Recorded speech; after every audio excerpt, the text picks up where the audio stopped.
오늘 선포할 하나님의 말씀을 우리 함께 찾아서 봉독하겠습니다. 성경 말씀은 마가복음 9장 14절로 29절의 말씀입니다. 조금 길지만 천천히 한 목소리로 봉독합니다. 마가복음 9장 14절에서부터 29절의 말씀입니다. 우리 찾으셨으면 한 목소리로 같이 봉독하겠습니다. 이에 그들이 제자들에게 와서 보니 큰 무리가 그들을 둘러싸고 서기관들이 그들과 더불어 변론하고 있더라. 온 무리가 곧 예수를 보고 매우 놀라며 달려와 문안하거늘 예수께서 물으시되 너희가 무엇을 그들과 변론하느냐? 무리 중에 하나가 대답하되 선생님, 말 못하게 귀신 들린 내 아들을 선생님께 데려왔나이다. 귀신이 어디서든지 그를 잡으면 거꾸러져 거품을 흘리며 이를 갈며 그리고 파리에 지는지라. 내가 선생님의 제자들에게 내쫓아 달라 하였으나 능히 하지 못하더이다. 대답하여 이르시되 믿음이 없는 세대여, 내가 얼마나 너희와 함께 있으며 얼마나 너희에게 참으리요. 그를 내게로 데려오라 하시매 이에 데리고 오니 귀신이 예수를 보고 그 아이로 심히 경련을 일으키게 하는지라. 그가 땅에 엎드러져 구르며 거품을 흘리더라. 예수께서 그 아버지에게 물으시되 언제부터 이렇게 되었느냐 하시니 이르되 어릴 때부터니이다. 귀신이 그를 죽이려고 불과 물에 자주 던졌나이다. 그러나 무엇을 하실 수 있거든 우리를 불쌍히 여기사 도와주옵소서. 예수께서 이르시되 할 수 있거든이 무슨 말이냐?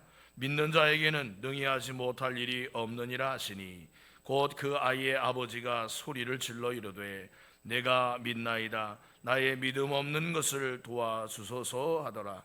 예수께서 무리가 달려와 모이는 것을 보시고 그 더러운 귀신을 꾸짖어 이르시되 말 못하고 못 듣는 귀신아, 내가 내게 명하노니 그 아이에게서 나오고 다시 돌아가지 말라 하시매 귀신이 소리 지르며 아이로 심히 경련을 일으키게 하고 나가니 그 아이가 죽은 것 같이 되어 많은 사람이 말하기를 죽었다 하나 예수께서 그 손을 잡아 일으키시니 이에 일어서니라. 집에 들어가심에 제자들이 조용히 묻자오되 우리는 어찌하여 능히 그 귀신을 쫓아내지 못하였나이까?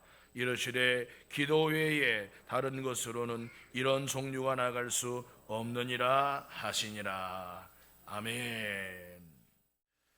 오늘은 교회 창립 33주년 기념주일로 우리가 지킵니다.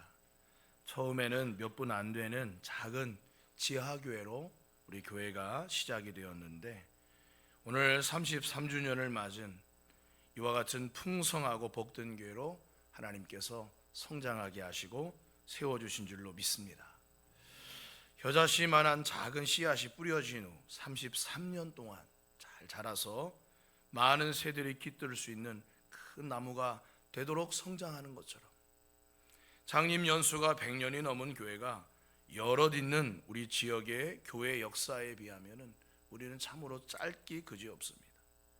교회의 내적 외적인 풍파를 잘 견뎌내면서 오늘에 이르게 되었습니다. 우리는 오늘 우리의 모습이 있게 하신 하나님께 마음을 다하여 진심으로 감사와 영광을 돌리시기 바랍니다. 교회는 주님 오시는 그날까지 계속 있을 것입니다. 사단의 세력은 교회를 멸망시키고 없애려고 하지만 성경은 우리에게 분명하게 말씀했어요. 내가 이 반석 위에 내 교회를 세우리니 음부의 권세가 이기지 못하리라. 할렐루야. 사단의 권세가 교회를 압도할 수 없다는 거예요. 그러므로 교회는 든든하게, 아주 강하게, 또 풍성하게 잘 세워지는 그런 교회가 되어야 하는 것입니다. 과거 구약에서 성막이 하나님이 거하시는 집이었다면 오늘 우리에게서 하나님의 집은 교회예요. 그래서 우리의 영적인 집도 교회가 되는 것입니다. 그러므로 교회의 성도들이 열심히 다니는 것, 교회 안에서 열심히 신앙생활하는 것, 이것은 당연한 일인 것입니다. 우리가 섬기는 아버지가 여기 계셔서 우리와 함께 하시기 때문임을 믿으시기를 주의 이름으로 간절히 축원합니다. 저는 교회에 처음 나갔을 때 사람들이 많았어요. 시골 교회였는데 거기는 의자가 없이 다 마룻바닥에서 예배를 드렸습니다. 그런데도 늦게 가면 발 디딜 틈이 없이 그렇게 많이 모였더랬어요. 그래서 저도 가끔 나갔습니다. 가끔. 교회 학교는 여름 성경학교 할 때만 과자를 준다 그래가지고 나갔습니다. 그런데 어느 날 부모님이 다니기 시작하셨어요. 절에 다니는 것을 그치고 교회를 다니겠다 하시더니만 교회를 나가시더라고요. 그래서 제가 부모님을 따라서 어느 날 교회를 갔다가 정말 한가운데 앉게 되었습니다. 바로 목사님 앞에. 그랬더니 목사님께서 저를 아시니까 아이고 혁인이가 오늘 왔네 그러시면서 이제부터 열심히 다니려고 하는 그 말에 막 체면이 구겨진 것 같고 자존심이 상하고 이제부터 열심히, 물론 다 제 죄입니다. 그러나 그렇게 많은 사람들 앞에서 그런 무안을 주시니까 목사님은 이뻐서 기특해서 그런 말씀을 하셨겠지만 제가 그 다음부터 교회를 안 나가지 않았겠어요. 그래서 좀 자존심 너무 상하지 않기를 바랍니다. 그런데 내가 이렇게 목사가 되어서 신앙생활 할 줄은 누가 알았겠습니까? 정말 교회를 세우시고 하나님의 백성들을 부르시는 것은 다 하나님 소관인 것 같아요. 하나님의 손길이고 하나님의 은혜인 줄로 믿습니다. 그러므로 교회가 든든히 세워지고 교회가 아름다워지는 것은 결국 내 삶에도 복이 된다 하는 사실을 잊지 말고 기억하시기를 바랍니다. 구약 성경 이스라엘 백성들은 그들이 광야에 살 때 천막을 치면은 항상 성막을 중심으로 이렇게 사방으로 이렇게 지파별로 천막을 쳤습니다. 그들의 삶의 중심은 성막이었어요. 오늘날로 치면 교회였습니다. 그래서 시도 때도 없이 나아가 하나님의 말씀을 듣고 모이라면 그곳에 모여서 예배하고 그렇게 하나님을 섬겼다는 것입니다. 교회가 잘 세워지는 곳에는 하나님이 그 교회로부터 복이 세상에 흘러 넘치게 하였어요. 또 교회가 무너진다든지 교회가 부서지는 경우에는 그 나라나 그 교회가 서 있는 곳도 무너지고 부서지는 것을 볼 수가 있습니다. 바벨론 포로로 끌려간 후 이스라엘 백성들의 그토록 소망하고 바라던 성전은 어떻게 되었습니까? 돌 위에 돌 하나 남지 않고 다 무너졌어요. 성전이 무너지고 하나님께 예배드리는 예배가 무너진 이 남유다의 백성들이 살던 그 땅은 황폐화되었습니다. 하나님의 복음을 받아들였던 많은 나라들은 그 나라의 부강한 힘을 얻게 되기도 했습니다. 오늘 우리 대한민국도 1000년 아니 5000년 4000년 내내 가난했어요. 복음이 들어오고 개화가 되면서 교회가 세워지면서 교회가 부흥하는 것과 발맞추어 우리도 산업화가 이루어지며 나라가 오늘날처럼 부강한 나라가 되었습니다. 우리나라의 국방력이 세계 5위에 올랐다니 5, 60년 전, 6, 70년 전 6.25 동란으로 거의 망하기 직전인 이 나라를 생각해 보면 너무나도 격세지감을 느끼지 않을 수가 없는 것입니다. 그러므로 교회가 있다는 것, 교회가 세워졌다는 것, 교회가 그 교회로서의 아름다운 역할을 감당한다는 것 굉장히 소중한 일인 것입니다. 교회의 부흥이 교회만의 부흥이 아니라 교회로 말미암아 그 지역과 우리가 살아가는 모든 삶의 현장에 하나님이 복을 주신다는 것을 기억하시기 바랍니다. 에스겔서 22장 30절 말씀에 보니까 이 땅을 위하여 성을 쌓으며 성 무너진 데를 막아서서 나로 하여금 멸하지 못하게 할 사람을 내가 그 가운데서 찾다가 찾지 못하였으므로 내가 내 분노를 그들 위에 쏟으며 내 진노의 불로 멸하여 그들의 행위대로 그들 머리에 보응하였느니라. 주 여호와의 말씀이니라 라고 했습니다. 그러니까 하나님을 알고 하나님께서 이 땅을 지멸할 것을 알고 하나님 제발 이 땅을 살려주세요. 하나님 제발 이 땅을 보살펴 주세요. 하나님의 그 진노를 거두어 주시옵소서 하고 이렇게 하나님의 진노를 막아서면서 기도하는 사람을 하나님이 찾으신다는 것입니다. 그런 사람이 한 사람이라도 있다면 하나님이 예배하셨던 그 땅에다가 쏟아부을 진노를 주지 않겠다는 것입니다. 하나님은 진노하시고 심판하시기를 즐겨하는 분이 아니에요. 한 사람이라도 깨어 그 땅을 위해 기도하는 백성이 있다라고 한다면, 아니 그 땅을 위해 기도하고 있는 깨어있는 교회가 있다라고 한다면 하나님께서는 오히려 그 교회를 통하여 그 지역과 그 땅을 살리시는 역사를 허락해 주실 줄로 믿습니다. 나라와 지역의 지도자가 잘 세워져야 하지만 천국의 대사관과도 같은 교회가 영적으로 깨어있어 정말 간절히 기도하고 믿음의 길을 바로 걸어가야 하는 것입니다. 그래서 믿는 자는 빛과 소금이라고 예수님이 말씀하셨어요. 어둠을 밝히는 빛이고 짠맛을 내는 소금처럼 하나님의 향기와 빛된 그러한 역할을 감당해야 한다는 것입니다. 교회는 친목단체가 아닙니다. 이익단체도 아니에요. 기업도 아닙니다. 가정과 비슷하지만 가정과도 다릅니다. 교회는 하나님의 성전이자 그리스도의 몸이며 살아있는 영적인 유기체인 것입니다. 그러므로 사랑하는 성도 여러분, 우리가 서로 하나님을 사랑하는 마음으로 연합하고 하나 되고 한 마음 한 뜻이 되어서 하나님이 기뻐하는 일을 향하여 한 걸음 한 걸음 전진해가는 저와 여러분이 되기를 간절히 소망합니다. 코로나 이후 교회를 바라보면서 많은 목회자 및 전문가들이 이구동성으로 하는 말이 열정이 식어졌고 기도가 싸늘해진 교회가 되었다는 거 합니다. 교회의 예배의 자리는 비워지고 기도의 자리는 이가 빠진 듯 빠져 있고 무엇보다 교회 학교 즉 다음 세대가 심각한 수준으로 감소되었다는 것입니다. 이제 교회에서 다음 세대 즉 30대 아래를 찾아보는 게 쉽지 않은 현실이 되었다는 거예요. 미국의 어떤 목사님은 아프리카나 무슬림 지역 사람들이 사는 지역을 다녀오고 나서 거기는 뭐 아이들이 뭐 새까맣게 많아요. 젊은이들이 그렇게 많을 수가 없어요. 근데 미국으로 돌아와 자기가 섬기는 교회를 보니까 30대를 찾아볼 수가 없더라는 것입니다. 젊은 세대가 사라졌는, 오히려 기독교 교회가 세워진 데는 젊은 사람들은 사라지고 교회가 없는 곳에는 젊은 사람들이 많아지니 앞으로 20년, 30년, 40년 후에 미래가 어떻게 되겠냐 이 말이에요. 사람이 없는데 교회가 어떻게 존재할 수 있겠어요? 그러므로 우리가 다음 세대를 살리고 우리의 믿음의 영적인 힘을 다시 되찾는 것, 이것은 우리뿐만 아니라 우리의 다음 세대 하나님의 나라를 위해서도 반드시 필요한 일이라는 것을 잊지 말아야 합니다.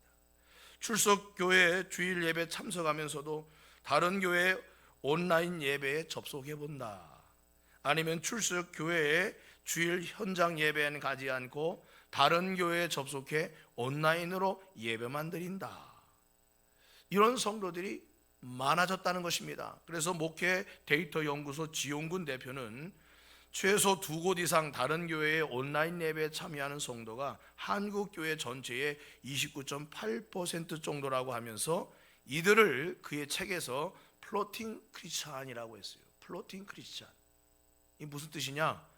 붕 떠 있는 성도라 이거예요. 자기가 속한 교회 공동체에 가서 함께 웃고 울고 함께 마음을 나누는 이러한 실질적인 교감이 없이 교인은 교인이지만 이 교회 교인도 아니고 저 교회 교인도 아닌 게 붕 떠 있는 크리스찬들이 많아졌다는 것입니다. 코로나 이후로 이런 성향의 사람들이 많아졌다는 것은 무엇을 말합니까? 교회에 나가 헌신하고 봉사하고 함께하지 않는다는 것입니다. 오늘날 교회의 모습을 들여다보는 시간은 아닙니다만 저는 감사하게도 우리 산성교회는 이런 현실과 상황 속에서도 제 나름대로는 나름 선전하고 있구나, 아닌가 봅니다. 아멘을 안 하는 거 보니까 나름 선전하고 있구나 하는 그런 생각을 하면서 하나님께 설교를 준비하면서 감사했어요. 물론 부족한 부분도 있어요. 그러나 제가 여기서는 말하지 않겠습니다. 여러분도 아실 것입니다. 우린 지난날 믿음의 선배들이 피땀 흘려 세워놓은 교회, 낙타 무릎으로 그렇게 헌신해 온 교회를 더욱 아름답고 복되게 부흥케 하는 소중한 미랄이 될 수 있으면 좋겠습니다. 아멘이시죠? 그럼 오늘 본문의 말씀을 통해 우리가 어떻게 해야 할지 주시는 말씀을 세 가지로 생각해보고 하나님의 음성을 듣기를 원합니다. 첫 번째로는 패배의식에서 벗어나라 하는 것입니다. 패배의식이란 이런 거예요. 해도 안 되더라. 그럼 뭐 그렇지 뭐 내가 뭐 더 낫게 뭘 할 수 있겠어. 믿는다고 해서 뭐 다 되나 라는 등의 말들과 생각을 가지고 항상 그 굴레에서 벗어나지 못한다는 거예요. 이게 패배의식인 것입니다. 여기서 벗어나야 한다는 거예요. 여러분, 패배의식이 심해지면은 피해망상 증세까지 일어난다고 해요. 오늘 본문에 보면은 귀신이 어디서든지 그를 잡으면 거꾸러져 거품을 흘리며 이를 갈며 그리고 파리해지는지라 라고 했어요. 이게 누가 하는 말입니까? 귀신 들린 아이의 아버지가 절규하면서 예수님께 드리는 말씀입니다. 귀신이 저 아이를 잡으면 거꾸로 때린다는 거예요. 그냥 땅바닥에 엎드려 뒹굴도록 거꾸로 때린다는 것입니다. 입에서는 거품이 나고 이를 갈게 되는 것입니다. 그리고 몸은 점점 못 먹고 못 쉬고 파리해져 간다는 것은 말라간다는 것입니다. 아버지의 절규인 것입니다. 20절에 그 아이를 예수님께 데리고 오는데 그 도중에도 그 아이로 심히 경련을 일으키게 하는지라 그가 땅에 엎드러져 구르며 거품을 흘리더라. 아버지가 조금 전에 한 말이 그대로 지금 현실 속에서 일어나고 있는 거예요. 어제 일어났던 일이 오늘 또 일어나고 오늘 일어났던 일이 내일 또 일어나고 지금 그 가정에서 겪는 그 아이의 문제로 인하여 겪는 아픔은 도저히 벗어날 수 없는 마치 인생의 슬프고도 슬픈 운명인 것처럼 그들의 가정을 잠식하고 있고 그 아버지를 잠식하고 있고 그 아이를 지배하고 있는 것입니다. 또 22절을 보면 귀신이 그를 죽이려고 불과 물에 자주 던졌나이다. 아니 사람이 불에 던져지고 물에 던져지면 그 몸이 어떻게 되겠습니까? 아마도 그 아이는 머리도 빡빡이었을지도 모릅니다. 온몸에는 큰 상처가 가득했을 것입니다. 피부에는 말할 수 없는 상처들이 많았을 것입니다. 그럼 이런 위기가 찾아올 때 아버지는 어떻게 대처했을까요? 선 대처는 불가능한 거예요. 후처리밖에 할 수 없는 것입니다. 가만히 보면은 우리 인생의 모습도 이와 비슷하지 않아요? 우리의 삶에 닥쳐오는 많은 문제들을 우리가 미연에 알고 이거 조심해야 되겠다, 이거 이것은 피해야 되겠다 이럴 수 있습니까? 막상 터지고 닥치고 겪고 나면서부터 후처리를 하는 거예요. 그 문제를 해결해 나가는 것입니다. 힘들고도 어렵게 말이죠. 그러다가 또 문제가 터지면 우리 인생을 겪어 살아가면서 어떤 생각이 들겠습니까? 좌절감이 밀려오고 패배감에 초조들게 되는 것입니다. 그런데 일상생활 속에 살아가는 일반 사람들뿐만 아니라 교회에서 신앙생활하며 하나님을 의지하며 살아가는 사람들에게도 너무나도 놀랍게 이 패배주의는 얼마든지 젖어들 수 있다는 것입니다. 내가 하나님께 부르짖은들 하나님이 응답을 하시나? 응답에 대한 패배, 신앙생활을 값지고 귀하게 여기던 믿음, 그것을 놓쳐버린 지 한참 되었다. 예배를 귀하게 여기던 가장 기초적인 믿음이 부서졌어요. 그런 영적 생활에서 내 나름의 귀하고 귀하다는 의미를 찾지를 못하니 거기에 온 마음과 정성을 쏟을 수가 없게 되는 것입니다. 그래서 이 아버지가 하는 말이 그거예요. 무엇을 하실 수 있거들랑. 아니 주님은 다 하실 수 있지요. 주님은 하실 수 있음을 나는 믿습니다. 내 아들을 능히 고쳐주실 줄로 나는 믿습니다. 이러고 나가야 되는데 무엇을 하실 수 있거들랑 이라고 말하는 걸 보면 얼마나 그 마음속에 패배의식이 가득히 들어차 있는지 우리가 잘 알 수 있는 것입니다. 무엇을 할 수 있다는 것이 낯설고 먼 꿈 같은 이야기로 그 아버지는 생각이 되었을 것입니다. 그런데 이렇게 말하는 그 아버지를 향하여 주님이 아이고 고생했다, 힘들지? 그래 고생했어, 내가 네 마음을 안다, 이렇게 좀 보듬어 주면서 뭔가 말을 시작했으면 좋을 텐데 대번에 주님이 뭐라 하셨습니까? 할 수 있거든이 무슨 말이냐, 할 수 있거든이 무슨 말이냐, 왜 말을 그렇게 하느냐, 믿는 자에게는 능히 하지 못할 일이 없느니라 라고 단번에 너의 생각을 바꾸라고, 너의 안에 있는 그 패배의식을 버리라고, 내가 너에게 얼마든지 네가 원하는 것을 해줄 수 있는 능력이 있고 그런 마음을 갖고 계신 주님이시라는 사실을 우리가 잊어버리고 살지는 않습니까? 그때 이 아버지가 정신이 번쩍 들었어요. 그러면서 24절에 뭐라고 했습니까? 내가 믿나이다, 나의 믿음 없는 것을 도와주소서 하면서 하나님 앞에 간절히 큰 소리로 소리를 지르며 절규했습니다. 사랑하는 성도 여러분, 여러분은 무엇을 할 수 없다라고 속으로 단정하고 있습니까? 무엇이 안 된다고 단정하고 있습니까? 어떤 면에서 보면 우리는 해보지도 않고 안 된다고 생각하고 있는지도 몰라요. 하나님 말씀에 순종해 보지도 않고 그것은 어렵다라고 스스로 판단하고 있는지도 모릅니다. 왜냐하면 가데스 바네아에서 이스라엘의 12 정탐꾼들도 가나안 족속과 싸워보지도 않고 벌써 자신들은 그들의 밥이라고 단정하고 들어갔으니까요. 미국이 남북전쟁으로 나라가 둘로 갈라졌을 때 에브라임 링컨은 전쟁의 실패에도 불구하고 나는 여러분들의 실패에 대해 관심이 없습니다, 나는 여러분들이 다시 일어나는 것에 관심이 있습니다 라고 말했습니다. 오늘 주님도 마찬가지입니다. 주님은 우리가 실패했다고, 좌절했다고, 뭔가에 대하여 잘 안 됐다고 포기하고 낙심하는 것에 대하여 관심이 없어요. 오히려 우리가 일어나려고 하는 사람에게 하나님은 손을 내밀어 주시고 붙들어 일으킬 때 그 발과 그 발목과 그 삶에 힘을 얻게 될 줄 믿으시기를 주의 이름으로 간절히 축원합니다. 미국의 윌스트리트 저널에서 이런 글이 게재되었습니다. 여러분들은 기억도 할 수 없는 수많은 실패를 경험했습니다. 처음 걸음마를 하기 위해서 일어서다가 넘어졌을 것이고, 처음 수영을 배울 때 물속으로 쏙 빠지기도 했을 것이며, 홈런을 많이 치는 타자일수록 오히려 스트라이크 아웃이 많습니다.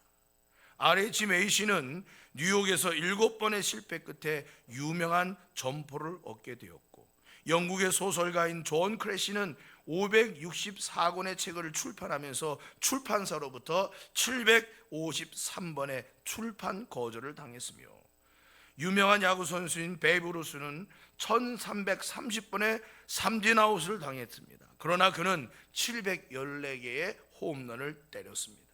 그렇습니다. 그렇지요. 오히려 우리는 실패를 통하여 주님의 귀한 은혜와 사랑을 덧입게 되고 다시 일어설 수 있는 용기를 우리 마음속에 품을 수 있는 기회가 우리에게 주어지는 줄로 믿습니다. 우리 생활 가운데 실패가 없다면 어쩌면 생활 속에 위험도 없을 수 있어요. 그러나 이런 무난하고 안심된 생활은 우리 가운데 권태나 열등의식에 빠지게 만드는 것입니다. 그러므로 내가 지고 연약하고 부족하다는 것을 깨달을수록 더욱 우리에게 승리를 주시는 하나님을 바라보면서 믿음의 발걸음을 전진해 가시기를 주의 이름으로 간절히 축원합니다. 세상에서는 너희가 환난을 당하나 담대하라, 내가 세상을 이기었노라 라고 주님 말씀하셨으니 승리하신 주님과 함께 여러분도 승리하시기를 주의 이름으로 축원합니다.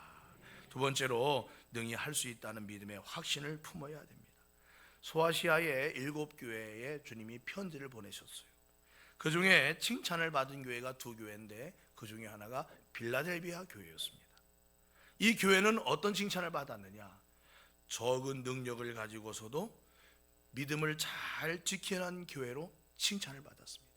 여기서 적은 능력이란 그들이 가지고 있는 여러 가지 삶의 힘 혹은 그들에게 부여된 믿음의 분량, 이게 생각보다 부족하고 적었다는 것입니다.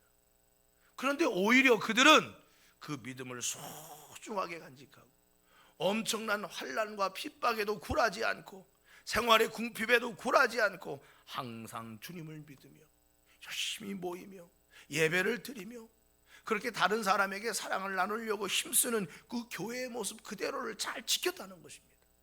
그렇습니다.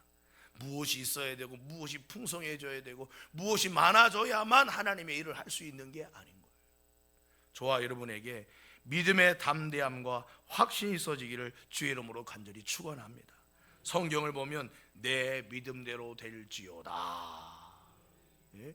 네가 믿는 거로 믿었더니 눈이 밝아져 보게 되었더라. 뭐 등등 이런 말씀들이 사도행전 그 사복음서에 무수하게 등장하는 것입니다. 제자들은 귀신 들린 아이의 아버지가 그 아이를 데려가서 고쳐달라고 그랬어요. 근데 그곳에는 예수님의 9명의 제자들이 있었습니다.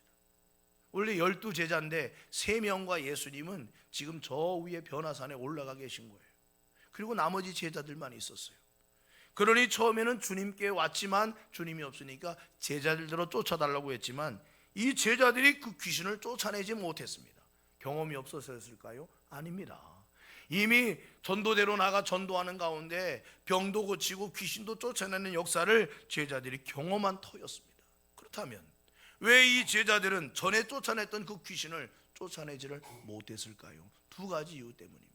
첫 번째는 뭐냐? 주변 환경에 매몰되어 버렸어요.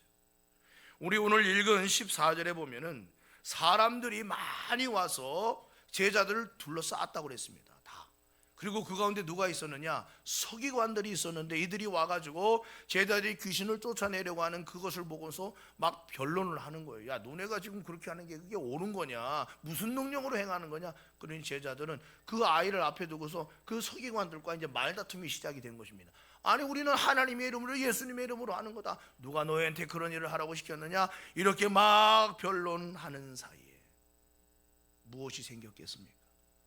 이 사람들 앞에서 우리가 옳다는 것을 증명해야 되는데 라고 하는 사람의 욕심과 마음으로 가득하게 된 것입니다.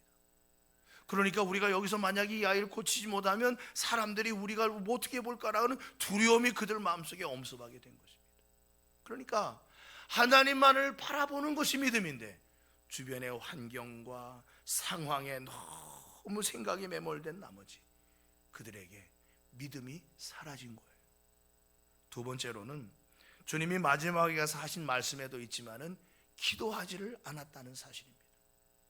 여러분, 기도는 성도에게 능력을 가져다 줍니다. 내가 할 수 없는 것을 할 수 있는 힘을 가져다 주는 것입니다. 그래서 성도는 항상 기도해야 해요. 항상 깨어 주님과의 거룩한 교통을 이어가야 한다는 사실인 것입니다. 출애굽한 이스라엘 백성이 처음 싸움에 맞닥뜨린 족속은 아말렉 족속이었습니다. 시내산에 도착하기 전에 가장 먼저 강대한 아말렉 족속이 그들의 앞을 가로막고 서서 르비딤에서 싸우지 않을 수가 없게 되었습니다. 모세는 여호수아에게 각 지파에서 부름받은 병사들을 모아서 가서 아말렉과 싸우라고 내보내고 모세는 높은 산에 올라가 그 싸움의 현장을 바라보면서 하나님께 2 손을 들고 기도하기 시작했습니다. 그런데 한참을 기도하는데 모세도 인간인지라 이 팔이 힘이 떨어져 자꾸 내려오는 거예요. 팔의 힘이 떨어졌다는 얘기는 모세의 기도의 힘도 점점 쇠하여졌다는 얘기죠. 그때 르비딤에서 싸우던 이 아말렉 족속과의 싸움을 이루던 이스라엘 병사들이 아말렉에게 지는 것입니다. 그 현장을 모세가 눈으로 보면서 손을 들려고 하지만 자기 혼자 힘으로는 이게 힘든 거예요. 그 광경을 보던 아론과 훌이 옆에다가 돌을 쌓아놓고 그 돌 위에 올라가 모세의 팔을 같이 드니까 해가 지도록 팔이 내려오지 않고 결국 그 전쟁에서 승리를 거두게 되었다는 사실입니다. 여러분, 이것은 무엇을 의미할까요? 성도의 싸움은 지략으로 하는 것이 아니에요. 물질로 하는 것이 아니에요. 자신의 힘으로 하는 것이 아니에요. 하나님이 베풀어 주시는 능력으로 하는 싸움인 줄 믿으시길 바랍니다. 그러므로 사랑하는 성도 여러분이요, 오직 믿음으로 구하고 조금도 의심하지 말라. 의심하는 자는 마치 바람에 밀려 요동하는 바다 물결 같으니라고 하나님이 말씀하셨어요. 우리가 하나님께 무엇을 구할 때 하나님이 도와주시고 응답해 주시고 역사해 주신다는 이 사실을 확신을 가지시고 주님을 의지하시기를 바랍니다. 할렐루야. 근데 저도 기도 생활을 해보면요, 참 재밌는 게 기도 생활이에요. 내 마음에 확신이 있나 없나, 이것을 기도하기 전에는 잘 몰라요. 하나님이 나를 도와주시나 안 도와주시나, 이 기도하기 전에는 불분명한 것처럼 느껴집니다만, 기도하기 시작하고 하나님을 간절히 찾기 시작할 때 내 안에서 어느 날 확신이 와요. 그리고 내 기도가 하나님께서 들으실 거라는 분명한 확고분명한 마음이 내 마음에 들어옵니다. 그게 어디서 이루어지는 역사냐? 밥 먹을 때? 여행할 때? 아닙니다. 기도할 때 그게 와요. 할렐루야. 그러므로 성도 여러분, 여러분의 삶에서 기도를 쉬지 않기를 바라요. 하나님을 바라보고 하나님과 교통하는 이 거룩한 삶을 스스로 무너뜨리지 마세요. 그거를 무너뜨리려는 사단의 계획에 넘어가지 않기를 바랍니다.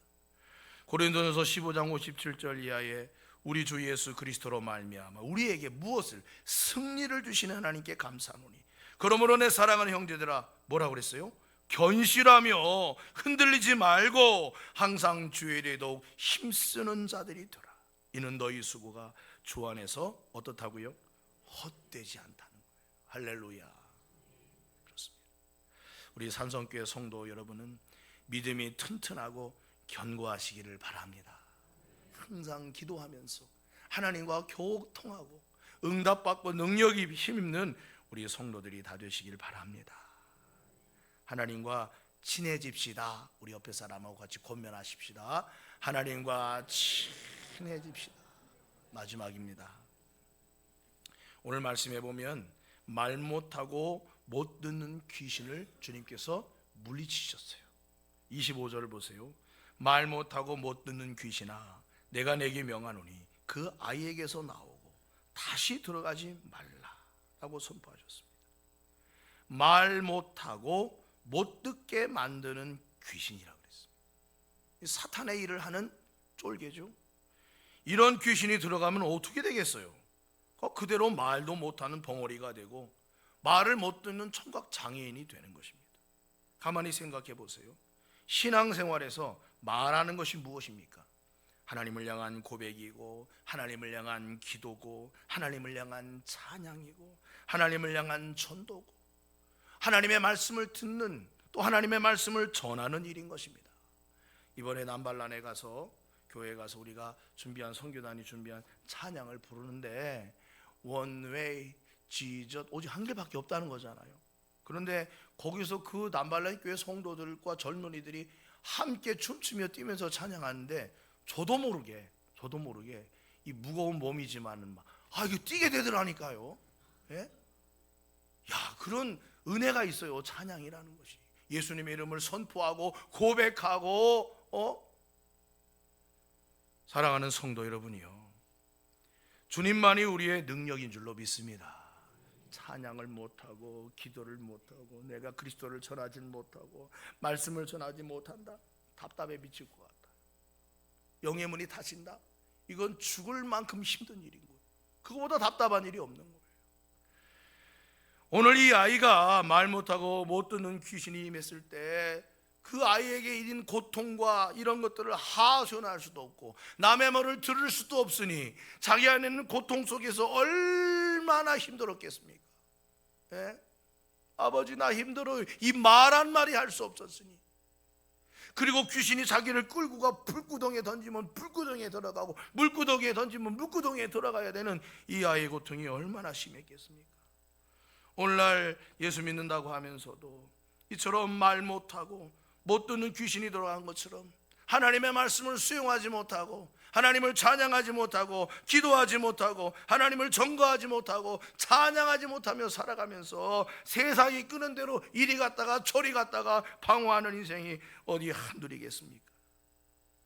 소아시아 7교회 중 영적으로 죽은 교회는 주님께서 촛대를 옮기신다고 했습니다. 그것은 바로 첫사랑을 잃어버린 에베소 교회였습니다. 살았다 하는 이름을 가졌으나 실상은 죽은 자인 4대 교회였습니다. 우리 교회는 그런 교회가 되어서는 절대로 안 되는 것입니다. 하나님을 믿되 처음 사랑을 잊지 말고 잘 간직할 수 있기를 주의 이름으로 간절히 축원합니다. 주님은 하나님의 백성들이 회복하길 원하세요. 오늘 성경에 보면 뭐라고 했습니까? 귀신을 쫓아냈더니 그 아이가 바닥에 탁 엎드러졌어요. 사람들이 죽었다고 생각했습니다. 아이고, 저 아이가 죽었다. 주님께서 그 아이의 손을 잡으셔서 일으키시니 그 아이가 힘을 얻어서 일어서게 되었다고 했습니다. 마치 성전 미문에 나면서부터 안진병이 된 제자가 베드로의 손을 잡고 일어서니 발과 발목에서 시와는 힘이 일어나 뛰며 걸으며 하나님을 찬양했다고 한 것처럼 귀신으로 고통받고 압제받던 짓눌렸던 그 영혼이 자유함을 얻어 주님이 일으켜 주시니 능히 일어서게 되었다는 것입니다. 할렐루야. 교회도 무너질 수 있어요. 예루살렘 성전도 무너졌는데 교회라고 무너지지 않을 수 있습니까? 그러나 주님은 교회가 주님의 몸이기 때문에 주님은 항상 그 몸을 고치고 치유하시는데 앞장서신다는 것을 잊지 마시기 바랍니다. 교회를 왜 세상에 두었을까요? 야, 너희들 잘 믿고 천국 가라, 우리만 천국 가라 하신 게 아니에요. 교회는 세상의 등불입니다. 그래서 교회를 촛대라고 했어요. 촛대. 빛을 발해야 되는 등불인 것입니다. 그 당시는 전기불이 없었을 거 아닙니까? 세상을 밝히는 불은 초인 것입니다. 세상을 밝히는 촛불은, 하나님의 불은 뭐냐? 교회인 것입니다. 근데 교회가 죽었고 교회가 첫사랑을 잃어버리면 교회로서의 빛을 발할 수 없으니까 주님께서 촛대를 옮기신다는 거예요. 더 이상 교회가 아닌 것입니다. 교회는 교회답게 바로 서야 하는 것입니다. 목사는 목사답게, 성도는 성도답게, 교회는 교회답게, 세상 이익단체나 사교단체가 아니라 하나님의 빛을 발하는 그런 교회로 세워져 가야 하는 것입니다. 교회는 기도 소리가 끊임없이 일어나야 하고 찬양하는 소리가 그쳐서는 안 되는 것입니다. 우리 모두 우리 산성교회의 일원으로서 하나님의 빛을 발하고 하나님의 향기를 발하는 일에 마음을 아프고 뜻을 아프고 나중에 온 자나 먼저 온 자나 할 것 없이 하나님과 함께하는 우리 산성교회 모든 성도들이 될 수 있기를 주의 이름으로 간절히 축원합니다.